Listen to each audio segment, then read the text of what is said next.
আবারও একটা গল্প বলতে এলাম। আজকের গল্পটা একটা বেলুন বিক্রেতা বা বেলুন সেলারের। এই বেলুন সেলারটা কি করতেন, উনি প্রত্যেকটা মেলায় মেলায় গিয়ে বেলুন বিক্রি করতেন। ওনার কাছে রং বেরঙের প্রচুর বেলুন, বাচ্চারা ন্যাচারালি সেটাকেই অ্যাট্রাক্ট করে।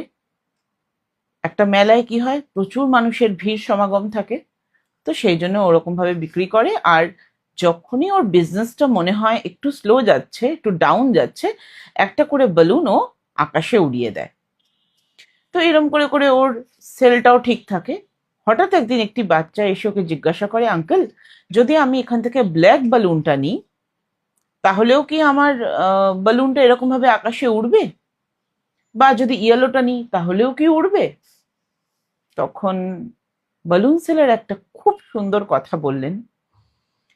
সেটা হচ্ছে যে উনি বাচ্চাটাকে বললেন যে, বাবা, এটা কি রঙের বালুনের সাথে বালুনটা কত দূর ওপরে উঠবে, আদেও উড়বে কিনা, সেটার কোনো সম্পর্ক নেই।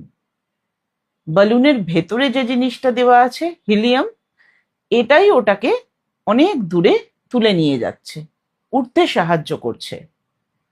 Moral of the story, ultimately আমাদের ভেতরে যে জিনিসটা রয়েছে সেটাই কিন্তু আমাদেরকে অনেক দূর উঠতে সাহায্য করবে। সেটা উঠতে সাহায্য করবে না নিচেই রেখে দেবে, সেটা ওই আমাদের ভেতরটা ডিসাইড করবে যে আমার ভেতরে আমি মানুষটা কেমন, আমার থট প্রসেস কি, আমার বিলিফ কি, সেটাই কিন্তু আমাকে অনেক দূর পর্যন্ত নিয়ে যাবে। তাই যেটা সব ভিডিওতে বলি, আজকেও সেই কথাটা আবার বলবো, নিজের কর্মা, নিজের সেলফ রেসপেক্ট, এগুলো সবসময় যেন ঠিকঠাক জায়গায় থাকে, সেদিকটায় সবসময় নজর দাও।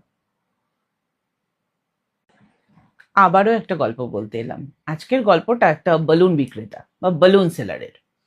এই বেলুন সেলারটা কি করতেন, উনি প্রত্যেকটা মেলায় মেলায় গিয়ে বেলুন বিক্রি করতেন। ওনার কাছে রং বেরঙের প্রচুর বেলুন, বাচ্চারা ন্যাচারালি সেটাকেই অ্যাট্রাক্ট করে।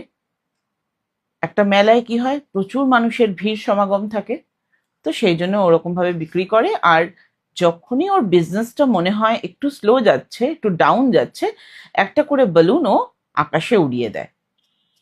তো এরম করে করে ওর সেলটাও ঠিক থাকে। হঠাৎ একদিন একটি বাচ্চা এসে ওকে জিজ্ঞাসা করে, আঙ্কেল, যদি আমি এখান থেকে ব্ল্যাক বালুনটা নিই, তাহলেও কি আমার বালুনটা এরকম ভাবে আকাশে উড়বে? বা যদি ইয়েলোটা নিই তাহলেও কি উড়বে? তখন বালুন সেলার একটা খুব সুন্দর কথা বললেন। সেটা হচ্ছে যে উনি বাচ্চাটাকে বললেন যে, বাবা,